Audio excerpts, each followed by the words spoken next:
Bullet train explosion படம் எப்படி இருக்குன்னு தான் பார்க்க போகிறோம். இந்த படத்தோட கதையை எடுத்துக்கிட்டேன்னா, சிம்பிள் என்னங்க.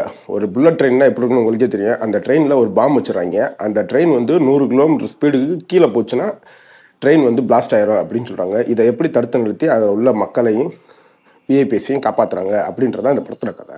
இப்போ இந்த படத்தில் பெரிய பாசிட்டிவே என்ன, படம் ஆரம்பித்த 10 நிமிஷத்துலேயே கதைக்குள்ளே போயிடுவாங்க. அது ரொம்ப எனக்கு ரொம்ப இதாகப்பட்டுச்சு. ஏன்னா வள கொலான்னு இழுக்காம படம் ஆரம்பிச்ச 10 நிமிஷத்துலேயே கதைக்குள்ளே போயிட்டா நமக்கு ஒரு அந்த ஆர்வம் வந்துரும்ல. இந்த 10 நிமிஷத்துக்குள்ள இந்த ட்ரெயினை பற்றின விவரங்களை சொன்னாங்க பார்த்தீங்களா, அதுவும் சூப்பராக இருந்துச்சு படத்தில்.